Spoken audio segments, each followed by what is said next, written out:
Hoy escuché un pedacito del Destape a la mañana y estaban hablando de Milei y Trump y bueno, lo que estaba pasando en Davos.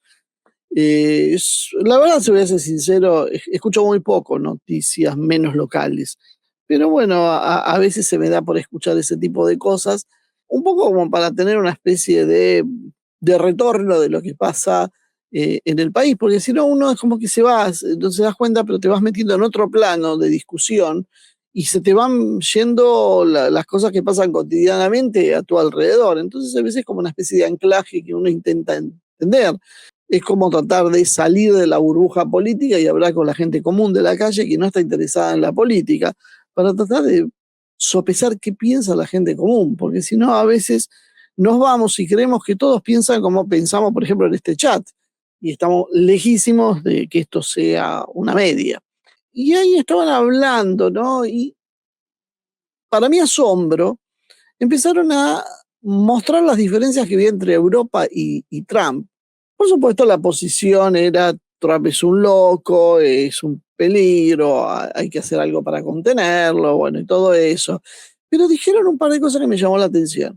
Una, por ejemplo, que Milley adscribe a Trump, es un profundo fanático, admirador de Trump, pero sin embargo, cuando hace lo que hace es contrario a lo que hace Trump.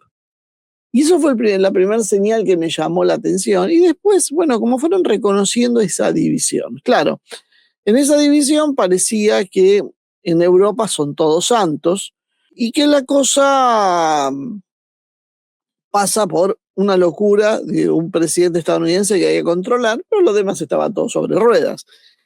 Y eso es lo que me pareció que era un momento oportuno de ir aclarando algunas cuestiones, ¿no?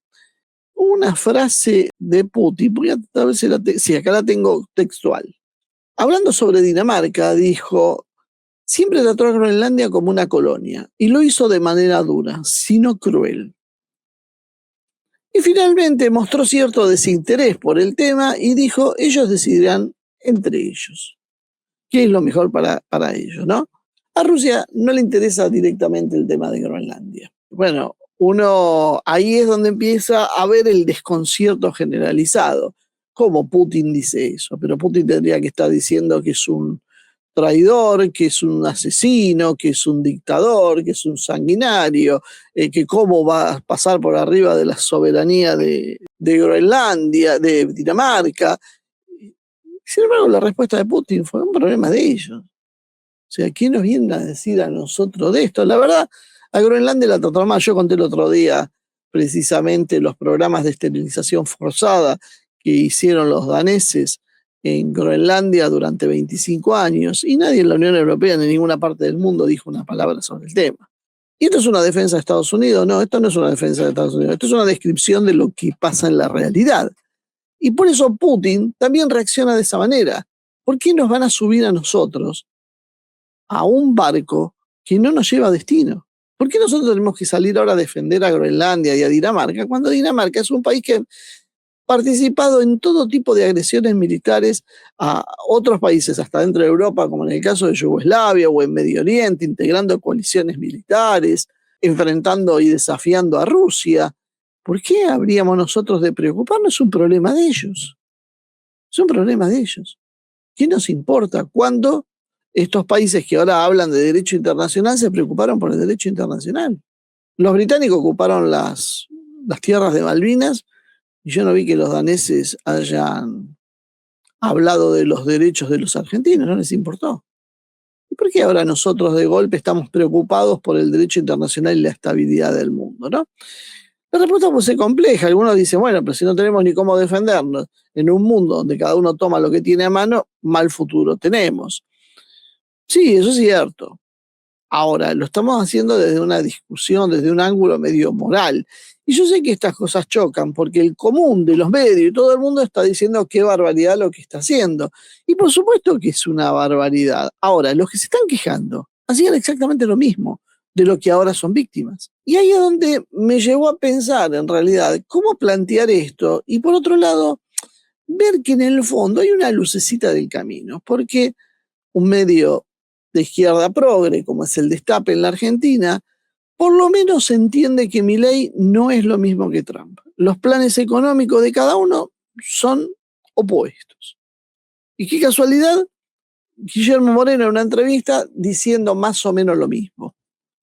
¿Qué tienen en común? Y poco, por ahí uno podríamos decir que es derecha conservadora, y los otros de izquierda, derecha nacionalista, como lo quieren llamar a Moreno, y por otro lado los otros serían de esa izquierda pobre, la izquierda deconstruida y demás, y coincidieron en un diagnóstico. Y por fin hay un poquitito de sentido común en lo que empezamos a decir.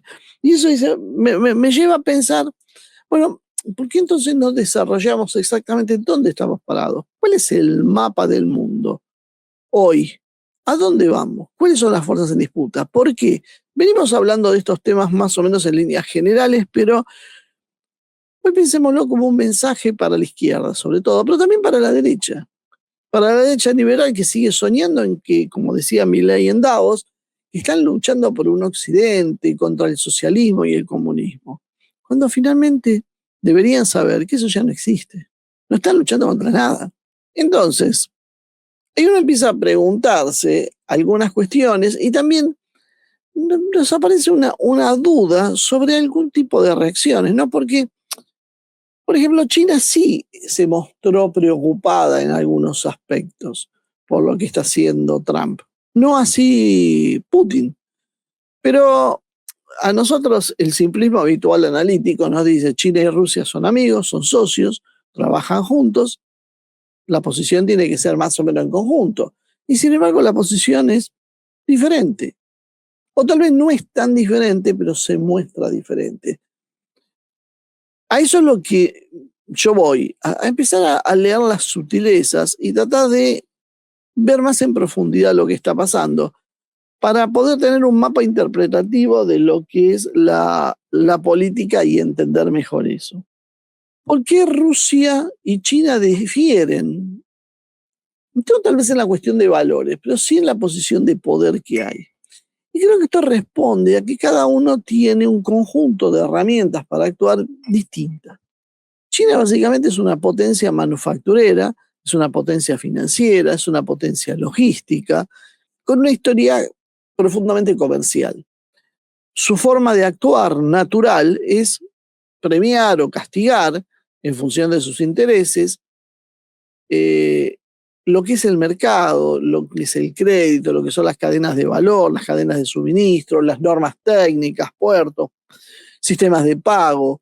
Ese es el área donde se mueve China. Cuando responde China, básicamente entonces busca que todo se parezca a un acto administrativo y no militar. China no quiere mostrar que confronta políticamente. Prefiere mostrarse como un país estable, sereno y que toma decisiones administrativas. A veces son buenas, a veces son malas. Fíjense que cuando ha habido tensiones con la Argentina, ¿qué hizo China? Cuestiones administrativas. Hoy justamente encontró que había determinado alimento que estaba contaminado con algo, entonces había que investigar ese tema y ahí se congelaban las importaciones. Por ejemplo, se quejó de las cosas que dijo este gobierno con todos sus funcionarios, las barbaridades que suelen decir cuando se sacan y no miden las consecuencias diplomáticas de lo que dicen y hacen.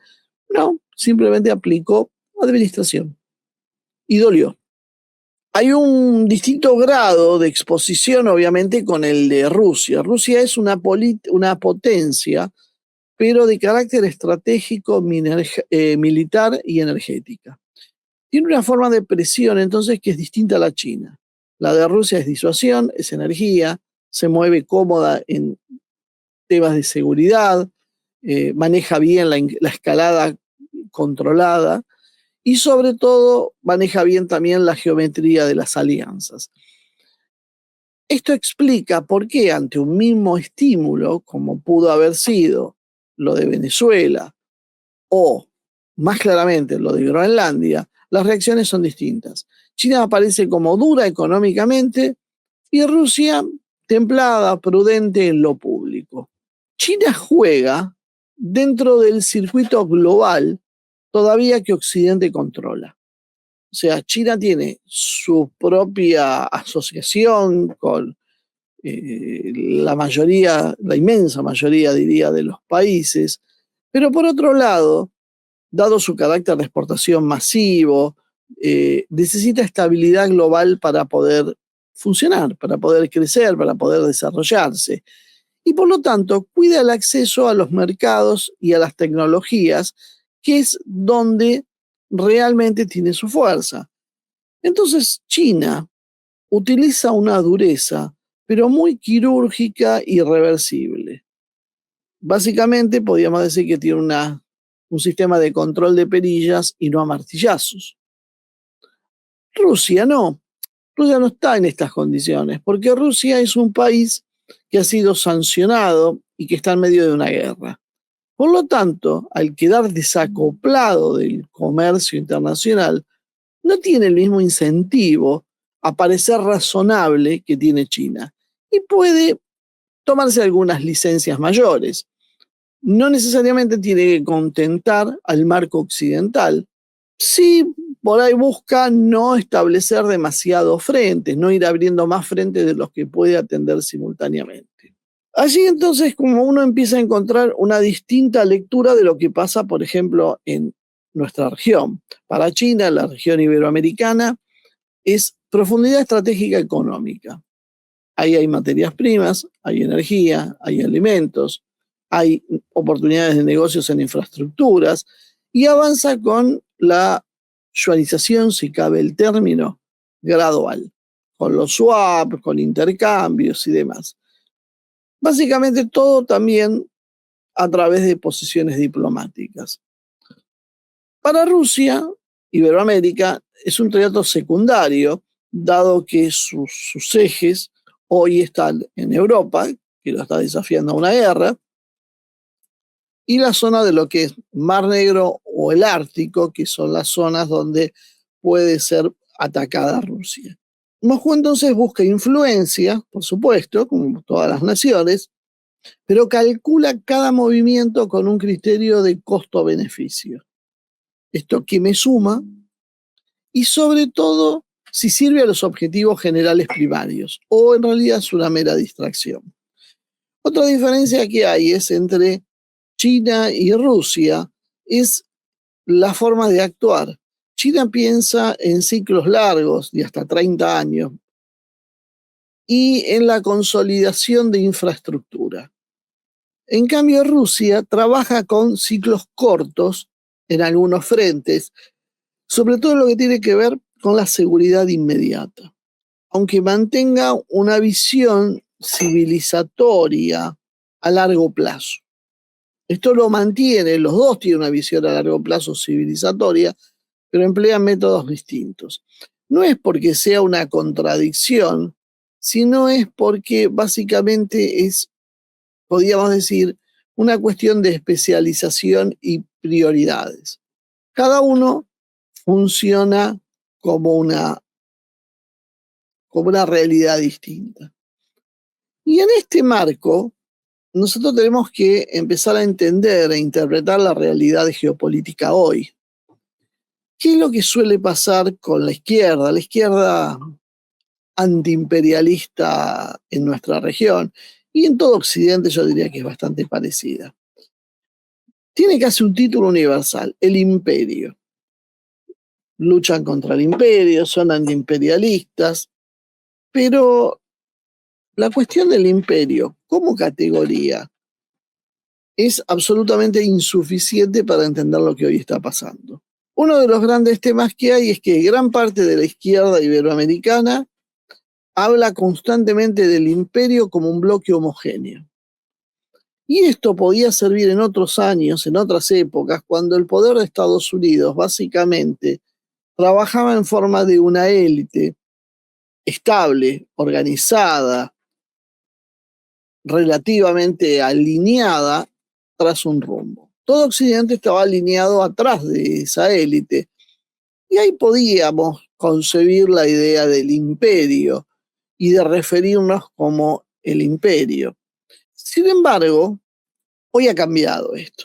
Hoy hay una guerra entre las élites del norte Y esto reordena todo, esto cambia toda la forma del análisis.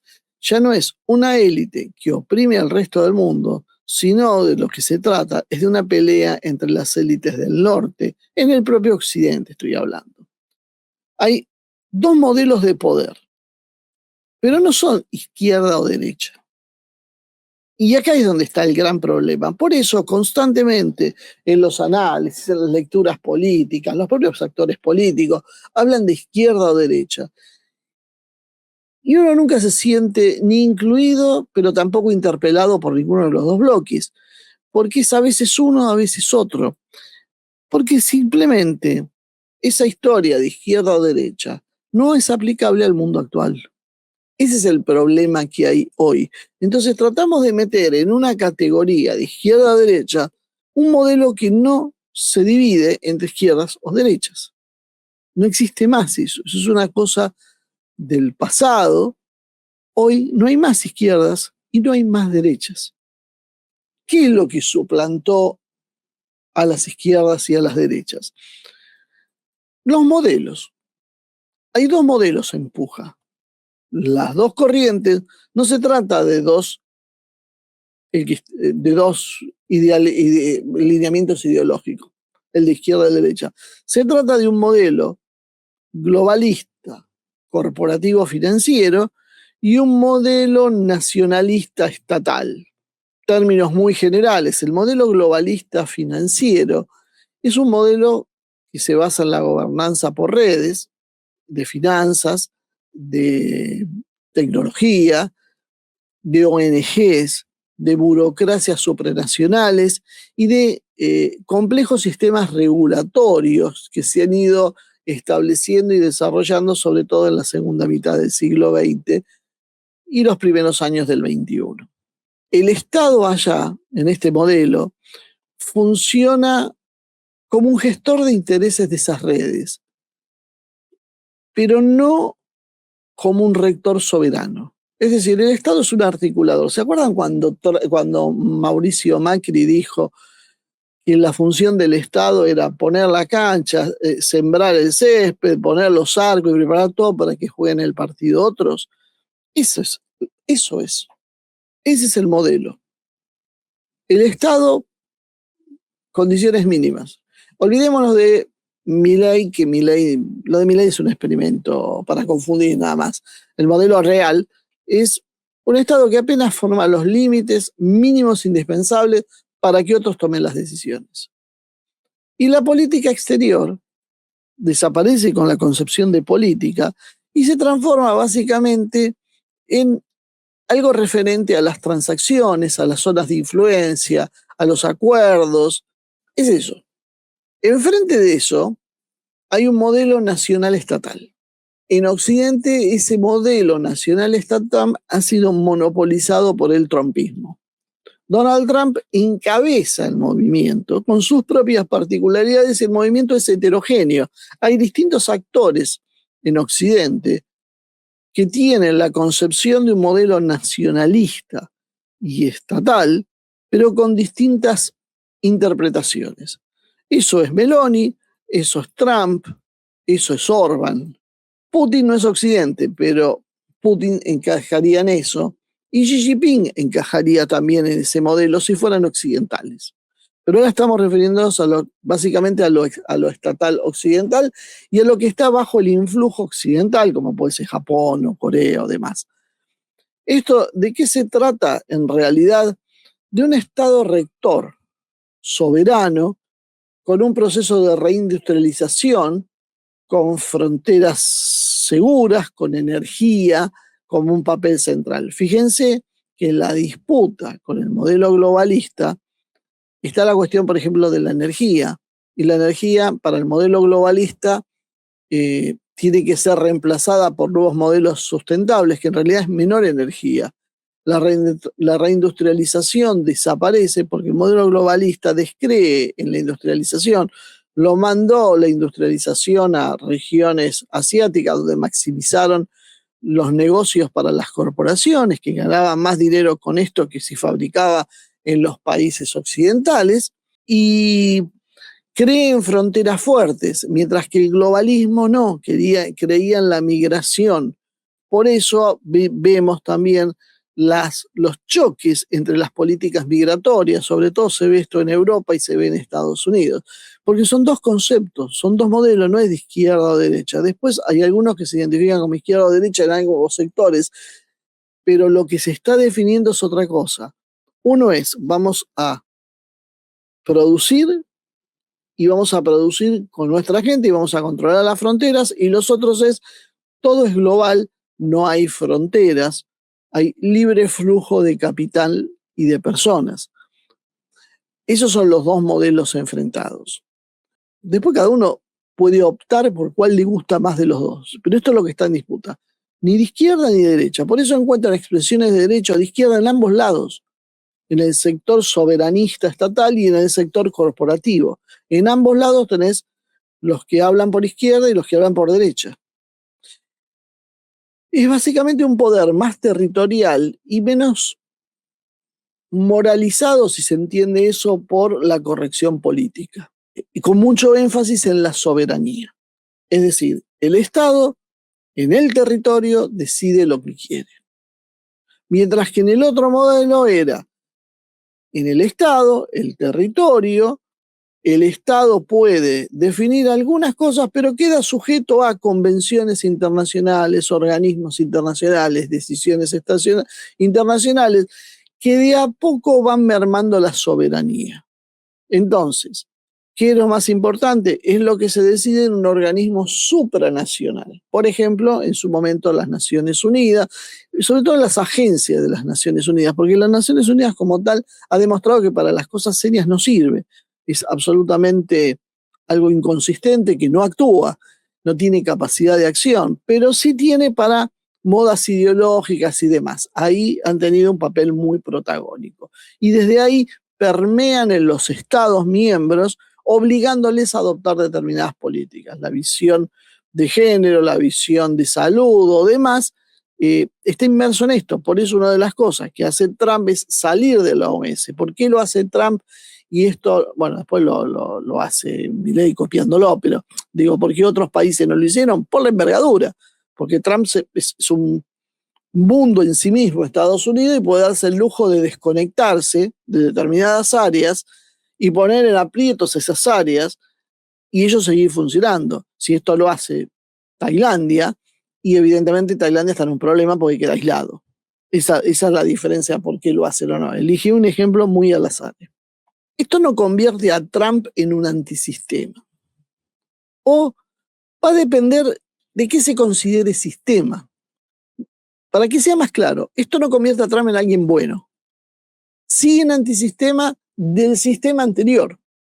El sistema anterior era el globalista, era el que se había instalado, el que había instalado los tratados de libre comercio y había estado organizando el mundo en función de los flujos comerciales, en función de los intereses de las multinacionales que se habían loteado el mundo, de forma tal que las multinacionales tenían más poder que los propios estados. Bien, Trump está en contra de eso, por eso es antisistema. Pero no porque sea bueno o malo, porque yo puedo ser un antisistema de algo, estar en contra de eso y ser peor que lo que estoy en contra. Eso no significa. Y esto es otra de las grandes deformaciones que empezamos a tener. Es básicamente un problema de facciones, ¿no? Es un problema donde dentro del mismo sistema coexisten fuerzas que luchan para ver quién manda y cómo se distribuyen los costos de la nueva organización. Eso es lo que estamos viendo en el mundo, sobre todo en Occidente. Eso es lo que subyace detrás de la pelea de Groenlandia, de los sucesos de Venezuela y demás. En el fondo es una disputa a ver cómo las élites se reacomodan entre ellas, las élites occidentales. ¿Cuál de estos dos modelos es el que se impone y cuál es el que pierde? En Europa se ve muy bien esta diferencia. Bruselas, la Unión Europea, encarna el esquema supranacional burocrático bajo una soberanía real. Es claro, Bruselas es el modelo anterior, el modelo del globalismo reflejado en una organización. Si Estados Unidos entra por influjo de Trump en el modelo Estado Nacional, va a cortar el flujo a Europa y Europa queda desacomodada, que es lo que hoy estamos viendo. Se le acaba la energía barata porque se peleó con Rusia y porque Trump no le va a regalar energía barata porque no le interesa a Trump. Trump está haciendo negocios. No tiene autonomía militar como para poder moverse por sí misma y no tiene ni siquiera una unidad política real porque está estallando por dentro. Por eso la tensión con Bruselas sube. No es básicamente un capricho, sino que estaban todos cobijados en el medio de la tormenta, abajo de un paraguas, y el paraguas empezó a encogerse. Eso es lo que le está haciendo Trump a esta historia. Estados Unidos no está claro todavía en qué bando va a permanecer. Si es con Trump, está en ese bando. Ahora, con Biden, está en el bando de Bruselas.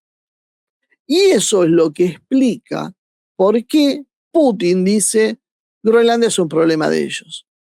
Porque desde la mirada rusa, el enemigo es Occidente en general, que con cualquier gobierno, sea de izquierda o de derecha, los atacan siempre. Entonces le hace un guiño a Trump para que desarticule eso, porque si se quiebra la unidad europea-estadounidense, Europa queda más débil para enfrentar a Rusia. E inclusive hasta el propio Estados Unidos se debilita para enfrentar a Rusia. Y eso a Rusia le sirve. ¿Se trata de izquierdas o derechas? No, se trata de otra cosa. Rusia y China, ¿cómo juegan en esto? Por eso hasta ahora los fui dejando aparte para explicarlo por separado. China y Rusia no son trampistas. Otra cuestión. Pero se mueven dentro de un modelo de estados fuertes. Y esa es la coincidencia que tienen con el trumpismo. Pero negocian sus propios intereses.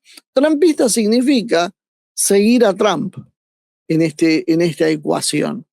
Rusia y China no siguen a Trump, tienen sus propios intereses, pero sus intereses son coincidentes en un punto. Estado fuerte, soberanía, territorio, tradición, cultura. Del otro lado es globalización, son finanzas, capitales fluctuantes, estados débiles que no pueden controlar el flujo y la influencia de esas corporaciones. Y ante esos dos modelos, China y Rusia se alinean en uno.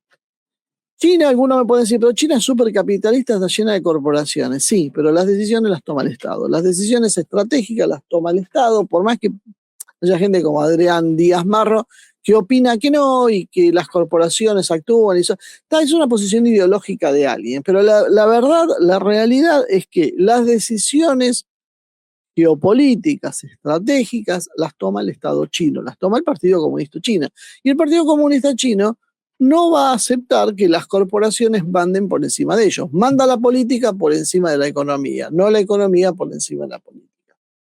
Por lo tanto, China se va a sentir más cómoda su dirección política con un modelo como el de Trump. Curiosamente, por más que aparentemente haya fricciones, ellos no están cómodos en un mundo donde las corporaciones transnacionales y las burocracias internacionales son las que imponen las reglas, porque Rusia y China son soberanas para actuar.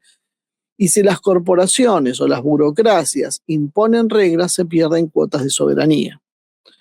Entonces, ¿qué une todo esto? La preferencia por la soberanía y por un Estado rector. Rechazan básicamente la idea de que el poder real lo ejercen redes, como habíamos dicho antes. No me refiero a redes sociales, me refiero a las redes económicas y financieras, corporativas, sin la responsabilidad política directa. Esa es la gran diferencia. La política manda por encima de las corporaciones o las corporaciones mandan por encima de la política. Para la gente anterior, la de Bruselas, la de globalismo, el mercado es el que manda. Fíjense, curiosamente, que ni Rusia, ni China, ni Trump argumentan que el mercado manda. El mercado existe bajo cualquier régimen. La diferencia no es si existe o no el mercado, sino si el Estado manda o no. si el mercado manda o no. Es decir, manda uno, alguien planifica, o el Estado o el mercado, entendiendo el mercado por corporaciones. Bueno, eso es lo que los diferencia. Rusia y China se están de acuerdo con que el que mande sea el Estado, no las corporaciones. Las corporaciones se subordinan a lo que el Estado decida.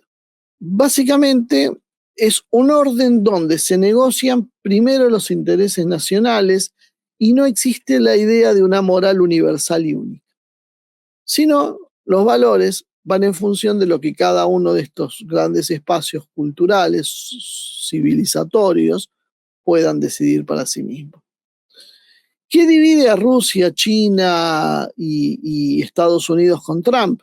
Los intereses nacionales, el acceso a los recursos, las áreas de influencia, las tecnologías críticas, las rutas de comercio, la competencia por algunos mercados, las cautelas y recelos mutuos, las asimetrías. Todo eso es lo que lo diferencia. Por eso se pelean también. Pero coinciden en la forma de Estado soberano, aunque tienen divergencias, diferencias en lo que es el interés nacional de cada Estado. Todos creen que el Estado decide, pero obviamente cada uno decide en función de sus intereses en particular. Entonces los intereses rusos, los intereses son chinos, los intereses de Estados Unidos son estadounidenses. Ese es el problema y eso es lo que hace que personajes como Milei no puedan encajar. Eso y algunas cosas más, ¿no? Pero los intereses para Milei no son los del Estado Nacional, no son los de la Argentina, son los del mercado. Para Milei, el mercado es lo que manda. El mercado son las corporaciones. Entonces, el modelo de Milei es cercano al de la Unión Europea.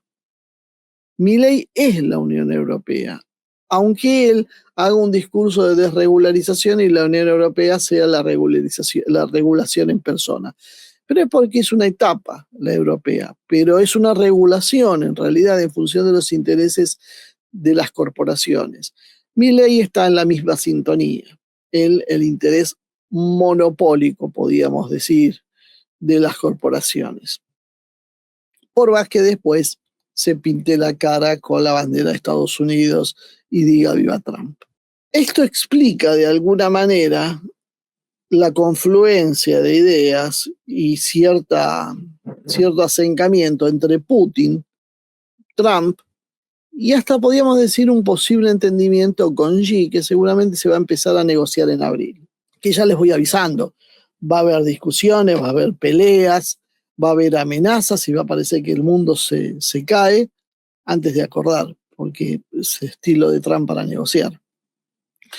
Dentro de ese marco, entonces, Trump busca recomponer el poder del Estado y recortar los poderes de las redes corporativas globalizadas que controlan todo. Putin y Xi buscan sistemas soberanos donde el poder no dependa del humor del mercado financiero occidental.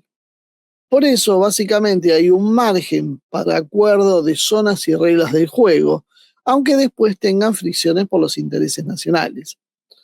En cambio, para el globalismo, para Bruselas, la agenda tiende a ser normativa, es decir, con normas, valores, sanciones, mucha burocracia, y eso choca con el enfoque transaccional que tiene Trump y con la lógica soberanista de Moscú y de Beijing.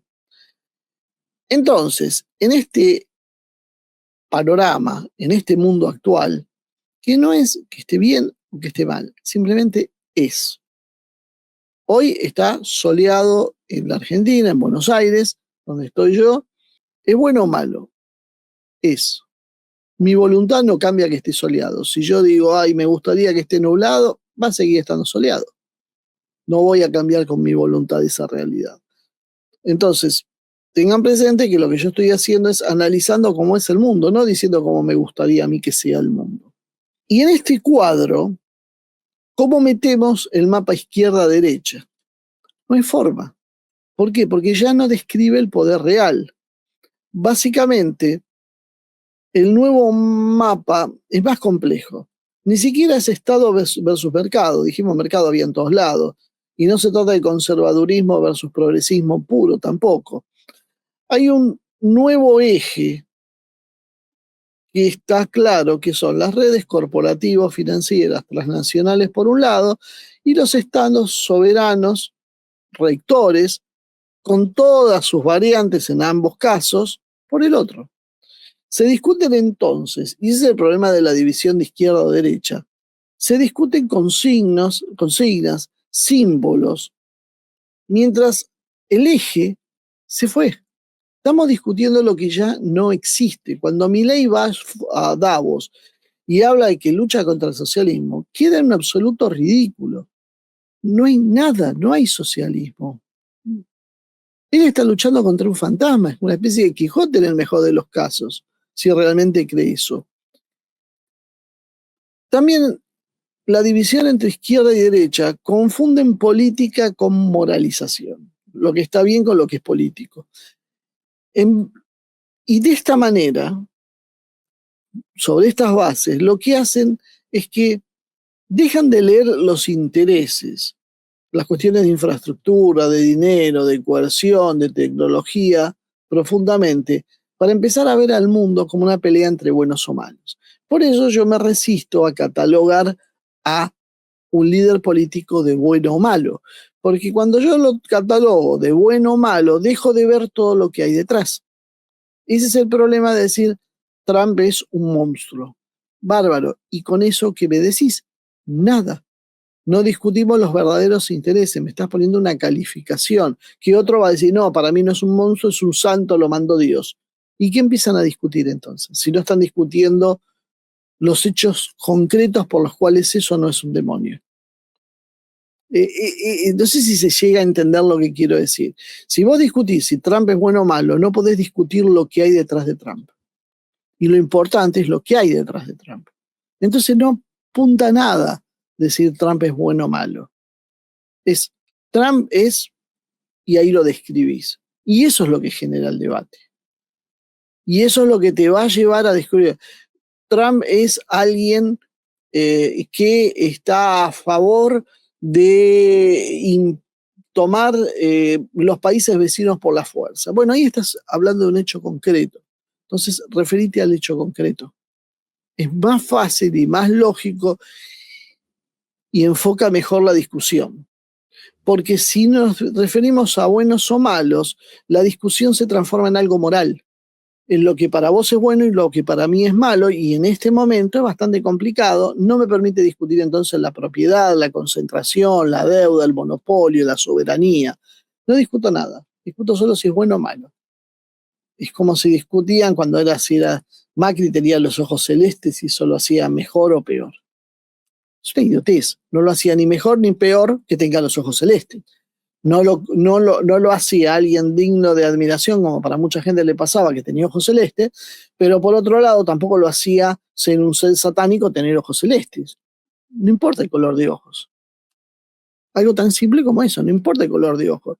Pero cuando vos construís en base a lo bueno o lo malo, lo que te importa es el color de ojos. Y ahí viene el problema. Entonces, entendiendo esto, entendiendo que la discusión de esta forma es una discusión funcional al poder, se entiende por qué cuando se construye el globalismo, se construye de la mano de una serie de ideas. Las políticas de género, de derechos humanos, la cuestión ambiental, el feminismo, las diversidades. Todo eso se usó para dar un certificado ético a corporaciones y fondos. Básicamente, los fondos de diversidad de las corporaciones pasaban a ser buenos porque promovían la diversidad. Por eso veíamos que todas las corporaciones promovían la diversidad. Por eso hoy vos vas a un banco y vas a ver cómo el banco promueve, inclusive entre su plantel de empleados, la diversidad, pero con una furiosidad que en las organizaciones más extremas lo hacen. ¿Por qué? Porque ese es el modelo que ellos promovían. Porque de esa manera ellos son éticos y son buenos. Porque nadie va a hablar de lo que cobran de tasa de interés o cómo manipulan los créditos o cómo presionan a los estados. De eso nadie habla. Hablan de qué buenos que son porque son diversos e incluyen minorías. De esta manera también sirve para disciplinar disidencias, justificar la censura, hacer blindajes mediáticos. Entonces, si vos criticás tal cosa, es porque sos tal cosa. Sos fascista. ¿Por qué sos fascista? Porque vos me estás criticando la política de género. ¿Qué tiene que ver? Si el fascismo aparte no tiene nada que ver con el género, no pasaba por ahí. No, pero la simbología y lo van sacando. El fascismo era básicamente otro modelo de organización socioeconómica de una sociedad, con tendencias autoritarias y demás, sí, pero es otra cosa. ¿Cuál era la discusión con esto? Porque esto después se va extendiendo, va estirándose el concepto, entonces, vos criticaste lo que dijo. Ahora, por suerte, están calmados, ahora es que ya es que nadie le da bola. Pero si yo hace 5 años atrás en la Argentina hubiese criticado a Delcy Rodríguez por negociar con Trump, fíjate es curioso, yo que defiendo a Trump critico a los chavistas por negociar con Trump. Por negociar con Trump y entregarlo a Maduro, ¿qué me hubiesen contestado? Vos sos un machista, porque vos no soportás que una mujer esté al frente. Esa era la respuesta. ¿Qué hacían? Dejaban de discutir el proceso político en sí, dejaban de discutir que Delcy Rodríguez, por ejemplo, era una persona que había estado metida en el negocio, en el manejo del negocio petrolero, y que eso le acerca las posiciones a los intereses del trumpismo, y eso sería lo importante para discutir, y empezamos a discutir si es un hombre o una mujer. ¿Se acuerdan cuánto pasó eso? ¿Cuántas veces pasó y con cuántos ejemplos podíamos hablar de eso? Y ahora se va entendiendo por qué nosotros nos oponíamos frontalmente a todas las políticas woke y las peleábamos y las discutíamos. Y nos decían, eso no es importante. Nosotros decíamos, sí, es importante. Además, servía para exportar injerencia con lenguaje humanitario. ¿Qué significa esto? Que vos tenés que poner determinadas leyes en contra, por ejemplo, de la procreación en África o en América, y eso se disfrazaba de derecho de las mujeres, derecho de las minorías. Y si alguien tomaba una medida en contra de ese derecho, se lo sancionaba no dándole un crédito de infraestructura, por ejemplo. Entonces se nota cómo lo moral, falsamente moral, tapaba en realidad lo político, lo sustancioso. Por eso generaron todas estas ideas, por eso las masificaron. Cuando hablo de generamos, no quiere decir esto que haya sido que los que empezaron a ser pioneros con estas ideas estaban al servicio de Rockefeller. Esto quiere decir que agarraron ideas extrañas que siempre hay dando vuelta en la sociedad y las potenciaron porque tenían precisamente un potencial político que era de desenfocar los problemas reales que había, dividir, fragmentar, chocar, alejar al pueblo de las clases políticas que tomaban las decisiones y todo lo que hemos visto en este tiempo. Ahora está muy claro, ¿para qué lo usaron? Lo usaron para eso. Así, básicamente, el capitalismo financiero consiguió algo absolutamente brillante, que fue convertir a su oposición histórica, la izquierda anticapitalista y revolucionaria, en un aparato cultural que se dedica a pelear por cosas, en el mejor de los casos, accesorios, cuando no siquiera simplemente nocivas y favorables a ese mismo capitalismo. Y lo central, la riqueza, el poder, se concentró cada vez más, porque nadie luchaba contra eso, nadie alertaba con eso, porque estábamos todos peleando por lo accesorio. Por eso digo que fue brillante lo que hicieron. La derecha clásica no quedó fuera de esta estupidez. También quedó desfasada y sigue creyendo que pelea contra el socialismo. Lo de Milei es casi como un grotesco, pero sirve como recordatorio. Hay grandes grupos todavía en la sociedad dando vuelta que creen que están luchando contra el comunismo y no hay forma de hacerle entender que eso ya no existe más. Y que lo que ellos creen que es comunismo, en realidad, es el mismo capitalismo que defienden sin darse cuenta. Cuando el adversario real es básicamente el capitalismo corporativo que se alía a las burocracias y a las plataformas. Defiende el libre mercado esa derecha, mientras el mundo real se mueve con oligopolios, plataformas y crédito dirigido y rígido. Entonces, ¿de qué libre mercado me hablas? Si no es libre mercado, va a ser mercado libre. Si va a ser una empresa monopólica que va a poner las reglas. Por la propia concentración, por el dinamismo de la propia economía, no hay más opciones. Alguien va a regular, o va a regular el Estado o va a regular las corporaciones. Entonces, cuando vos no querés que el Estado se meta porque alguien va a regular, lo único que hace es que regulen las corporaciones en función de sus intereses. Fíjense, no es el Estado Nacional el que regula, es la corporación privada que regula, entonces en beneficio propio y no en beneficio de la nación. Ahí tenés el modelo globalista. Y esa derecha quedó atrapada en guerras culturales que nunca entendió, en el fondo nunca entendió, y se prestó a un sistema que no tenía una estrategia económica soberana, no construyó esa derecha que pretende ser nacionalista, una derecha, una economía soberana en industria, ciencia, energía, defensa, tecnología, simplemente porque estaba muy preocupada en su guerra cultural contra la izquierda, que podía tener razón en algunas cuestiones que hacía, pero se le estaba escapando a la liebre. La inteligencia artificial, los datos, la vigilancia, la manipulación algorítmica, las fintechs, los sistemas de pago, las infraestructuras, eso es lo que realmente manda. Eso es lo que manda, no el Congreso. Ni siquiera el presidente manda. Manda todo ese conglomerado. Eso es el globalismo también. La izquierda y la derecha hacen discursos cuando el poder en realidad se decide en la infraestructura, en los satélites, en las nubes, en los chips, en los cables, en los sistemas de pago. Nadie se preocupa de un sistema de pago. El sistema de pago es esencial para que funcione la economía, por lo tanto es condicionante. El que no entiende esto, básicamente no entiende el siglo XXI. Está viendo todo con un manual del siglo XIX, en el mejor de los casos de principios del siglo XX.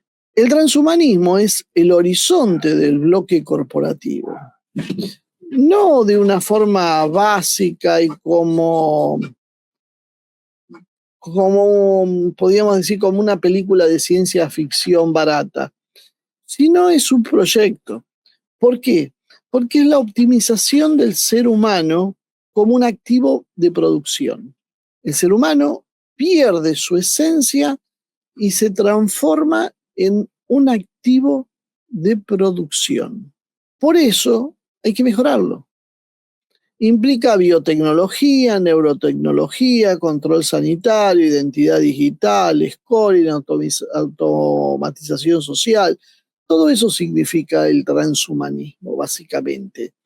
La política, entonces, se transforma en la administración de la población, no en la representación de un ciudadano. Fíjense hasta tal punto que ya hablamos del capital humano, ya se ha generalizado, no es un invento de Milei poner un ministerio de capital humano.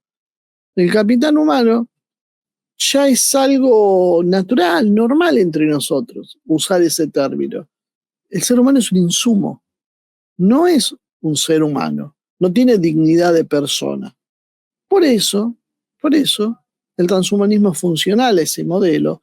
Por eso las nuevas reglas de deconstrucción social apuntaban contra la dignidad de persona y contra la religión, que te centraba al ser humano como algo sagrado que no se podía cuestionar. Y los derechos es por el solo ser un ser humano, por ser una persona.